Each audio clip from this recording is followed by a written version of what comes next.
All right, folks, welcome back to Flatirons Tuning. We are here in the new shop space with our VB WRX. And as you might have seen in one of the little teasers before, rewrapping it, this is to get the car ready for the Mount Washington Hill Climb, which as we're recording this is about a week and a half away. We haven't really had time to sit down and kind of walk you through everything.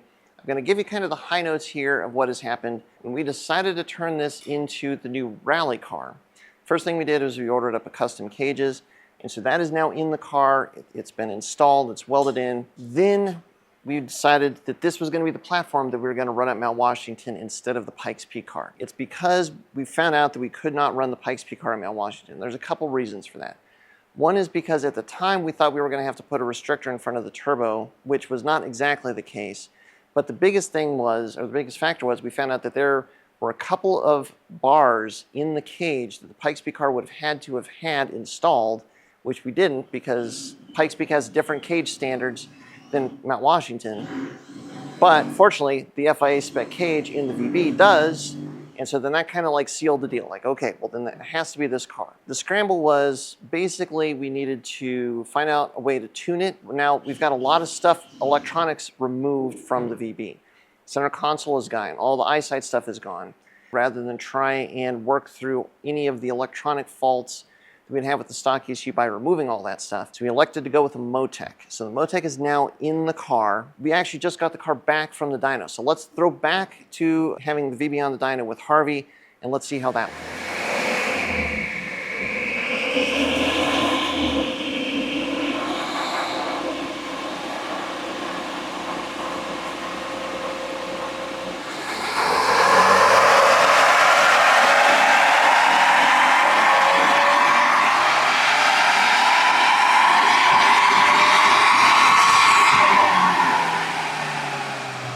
Getting closer to race trim.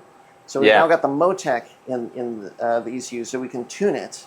And Harvey, I think this is your first VB with a MoTeC that you've tuned. Sure is, yeah. What did you think? How did it go? Oh, it went great. They send me a base map that was essentially a bone stock map. It needs like a barometric offset for the altitude, just a little bit.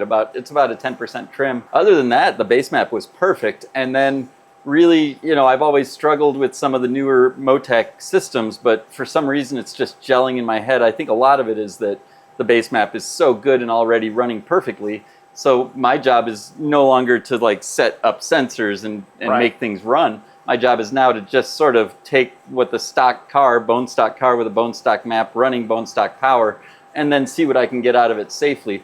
This thing has just amazing knock sensing and logging. So I was able to not only push it, but actually, and because you're running race gas, I was able to push it right up to the MBT, right up till it stopped making power.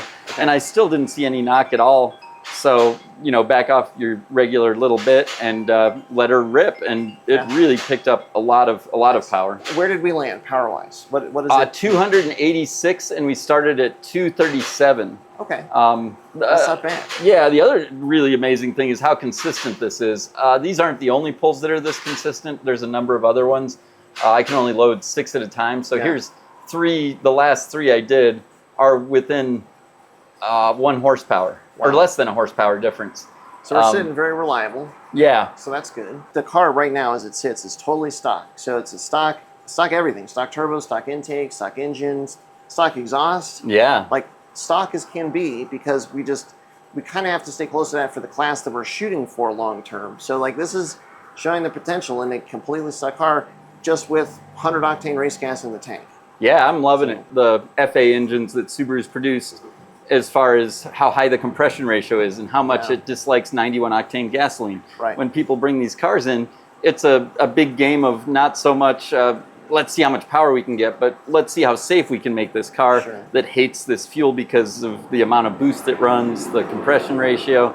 I really don't think it's because it's direct injection, but that has a little to do with it as well. These are all things that lead to needing a more sensitive knock sensor. So bringing a bone stock car in on race gas, even if I had been tuning this on a Cobb system, I think I would have arrived at the same place and been just as excited about how quiet this engine was on this octane. I mean, I do a lot of flex fuel tuning with this stuff. I should say the reason we're running 100 octane race gas is because that's the fuel that we run in our rally car. This is going to be a rally car, and we need the range that gasoline. regular gasoline gives us because of the limited fueling options with running rally. So we were running out of fuel on E85. We were basically filling the tank up all the way to the top, and we were running out on certain long stages and all that sort of thing. So that's why with this, we're just going to start it with 100 octane, and we'll see how it goes. With the direct injection, I kind of wonder, like, would we have more range? We should be able to figure that out once we run a couple of events. You can run leaner lambdas on direct inject engines in general. Of course, when it comes to competition, we go back to like, hey, let's run these things rich and cool them down. But you can get away with, I think, a little less fuel consumption. So it's exciting. We'll have to see how it works. And then the restrictor is the last piece of the puzzle too. Like, so for Mount Washington, we're not putting the restrictor in because we don't have to. But as soon as we come back, unfortunately, that's when you have to put that in. Do you have to do a fuel cell for this car as well? No. No fuel cell. Not in limited, no. Okay, cool. Yeah, so it's the fuel tank is going to be the same, but we have to put the restrictor in. So we'll have to see what happens and how much power we're going to give up, and it's just how much can we hold on to. Yeah. So Harvey, thank you very much for the awesome job tuning the car, getting on the MoTeC. Now we got to get it back to the shop, final details, and actually get this thing ready to load on the trailer. We just got a couple days left. Thanks so much for coming in. I love tuning these things. I feel I've never felt like more part of a team. Like, I got my shirt on. Nice. You guys are great. Awesome. Yeah, thank you. Appreciate it, Harvey. Folks, this video is brought to you by the Flatirons Tuning IAG AOS kits. Now, if you just want an IAG ARL separator, we got you covered there. But if you want all of the other possible hoses that you might need to do a complete install of the IAG AOS, we've got them for you. But actually, in kits, you can pick them with just 1 or 2 clicks.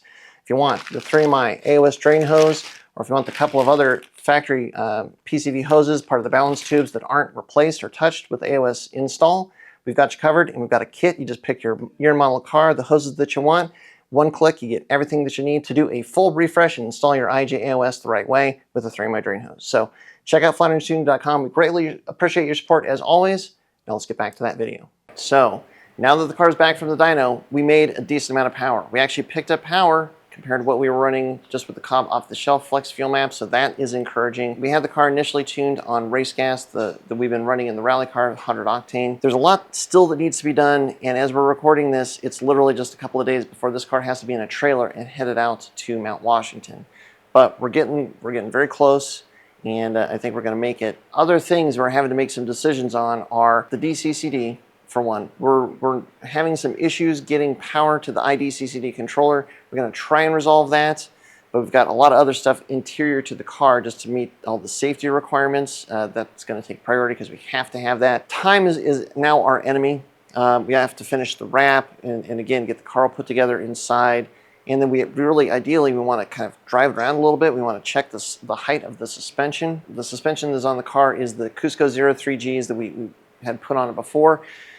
We modified the rear strut tops, which is what we're allowed to do in ARA. We moved them up 3 inches to allow us to run a longer rear strut, but we have to decide like what we're going to do with that. Do we want to lower the car? And we're going to need to get it aligned. So there is a lot yet left to be done, but we're getting close. It's exciting times, but it is definitely full-on scramble. That is the situation. That is your lead up to Mount Washington. We're going to hopefully send this car off and have a really good run up there next weekend. And so stay tuned for all of that. So for right now, that is the state of our VB WRX. Thanks so much for watching. Thanks for your support as always.